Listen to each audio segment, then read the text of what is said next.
So welcome to all of you in the ICS Roundtable workshop on innovations in research.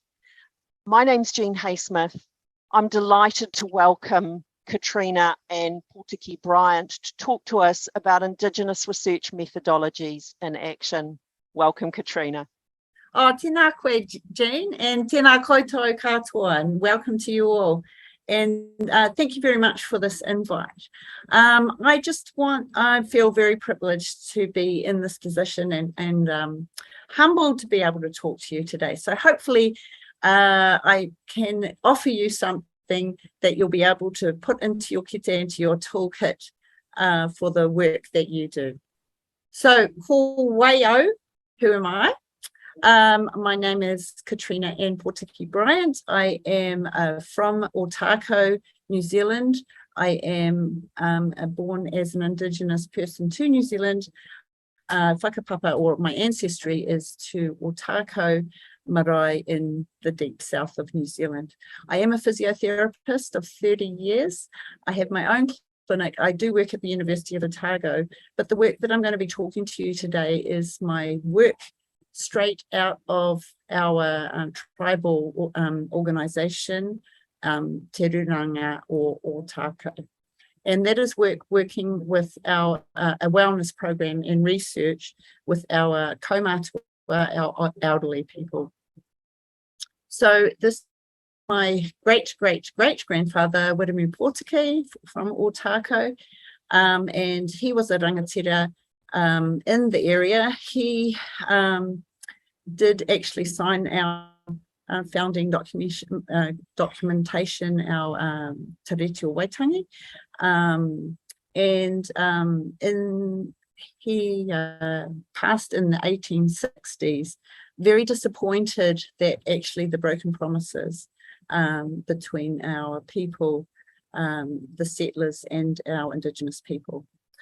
So the impacts of colonization have had quite a big impact, needless to say. There's a lot of literature around this. And this has led to a lot of commonalities with our Indigenous peoples in terms of their perspective of health and their experience of health. So the UN, I just want to bring up the UN Declaration of Rights of Indigenous People, which was adopted in 2007, acknowledging that the impacts of colonization on Indigenous peoples. So we have lots of models of healthcare and what health is for us. And there, again, the similarities are not surprising to us as Indigenous peoples. We do tend to have this connectedness in our thoughts of what is well-being.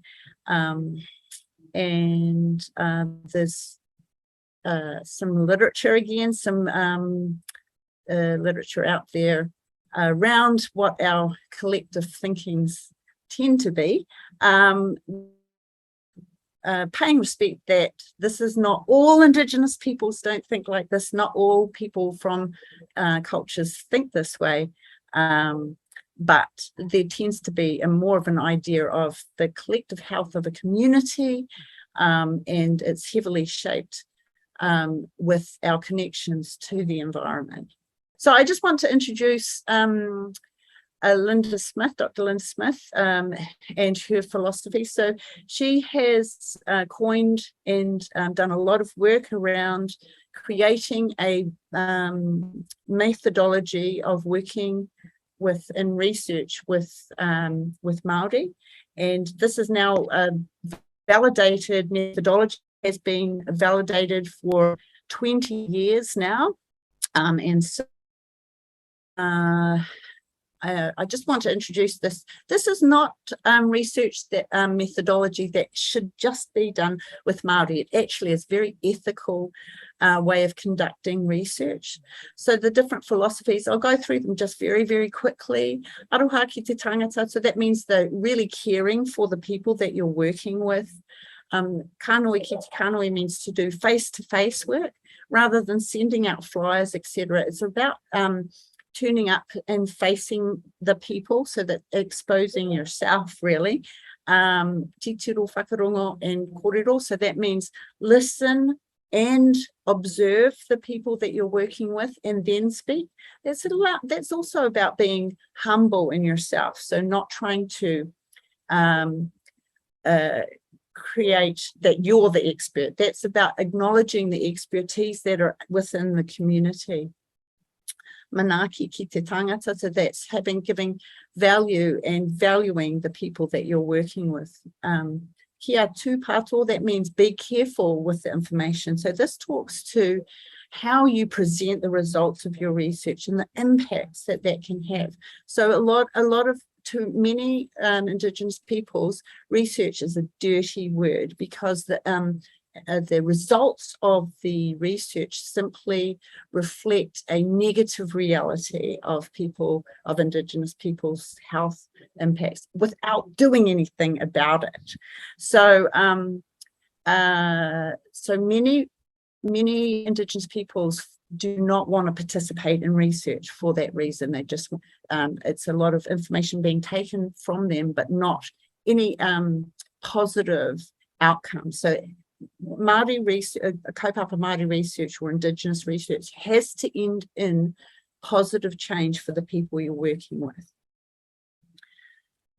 So kaua takahia te mana o te tangata, that's don't trample on the people. So that's not stepping yourself up, getting your own PhD or getting some research published by trampling on the mana of the people that you're working with.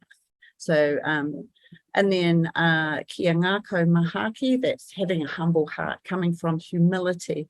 And that also talks to just being respectful of the expertise which sit in community. So I'm going to get a bit more to our research that we're doing. About 10 years ago, the upoko, or the head of our tribal authority, Edward Allison, came to me and said, Katrina, what are we doing for our Māori and falls? And knowing that I was a physiotherapist in the community. And so I brought this to the tribal community and said, do we want to pursue this? And they said yes. So we put in an application to our Health Research Council, and we were successful in getting some funding to develop a falls prevention program based on Kaupapa Māori research. So it came from the community. So we worked with our community to develop this research, but we were guided by the community, not we were guided by what they wanted to get out of this research. We were also guided by other experts in the community, including Māori health providers, Māori movement experts, and also falls prevention researchers and developers of current usable and effective falls prevention programs that are in the community but not being accessed by not targeting our Māori communities. So we started with some literature review that we knew what needed to be done for an effective falls prevention program in the community. And then we also came and did a lot of work together, pulling together the Māori knowledge and research and sciences into that space. So here's one of our kaumātua showing us some of the Māori movement patterns that we have implemented into our programs. We did a lot of trials with our kaumātua in our community. And then eventually we did develop a great exercise program. We made a soundtrack. So this is marae styles recording in the marae with making a soundtrack to go with the program. And we developed other resources. And then we employed our Māori community to be part of the research and the delivery. So we tried to recruit 30. We ended up recruiting 50 participants. So doing it in this respect, it really is engaging for our communities. And our results, after a 3-month trial of our exercise program, we did do some physical testing. So we got some good quantitative results for our falls measurements. So they had increased strength and increased balance. That was statistically significant. But the most important part of it was the qualitative element that we brought in, because there's no point in getting those great results if we weren't engaging our community. So we really did have some fantastic results. And our kaumātua are the best ways to present our research. And here we have them presenting at a symposium. So following on from this research, this initial research, we actually have got additional funding to actually implement this template of research into other areas. So we are now actually currently conducting taurititu research and delivery in 6 other areas throughout the country.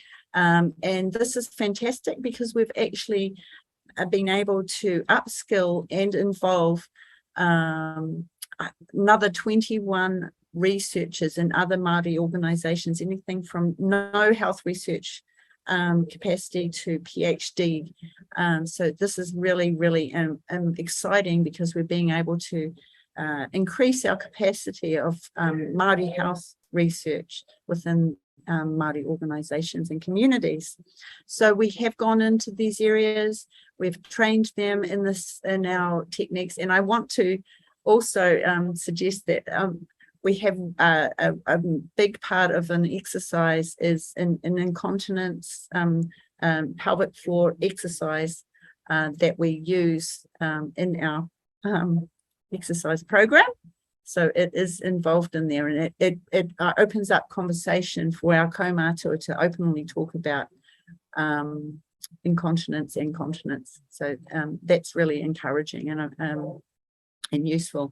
So we also now have 150 kaumātua doing taurititu exercise and research and impacting into the knowledge that we are getting out of this research. We've developed a website as well that has the exercises online and connects our communities as well. So Kaupapa Māori research or Indigenous research methodologies do involve connecting with people. It does involve positive action and engagement, and it is very strong in terms of valuing these Indigenous community knowledge. And it has to, as I say, end somehow in positive change for Indigenous peoples, and then therefore for everybody. It is time consuming, I'm not going to lie, but it does bring these most meaningful impacts into our communities.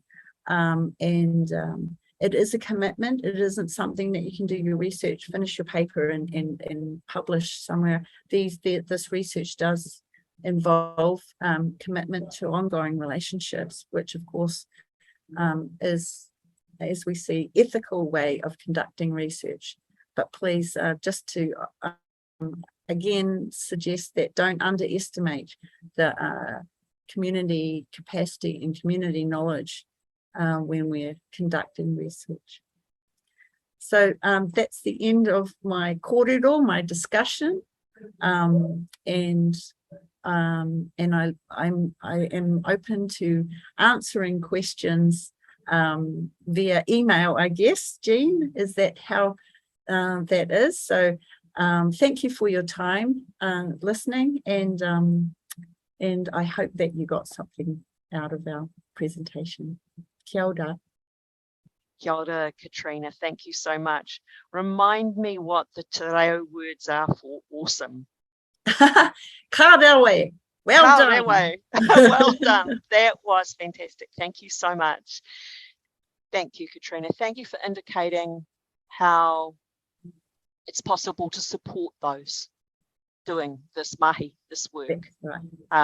And how to make ourselves available as possible experts in our small area to support the communities who also hold important knowledge about their lives and what's meaningful for them, and the ways of approaching health and well-being that are the worldview that matters.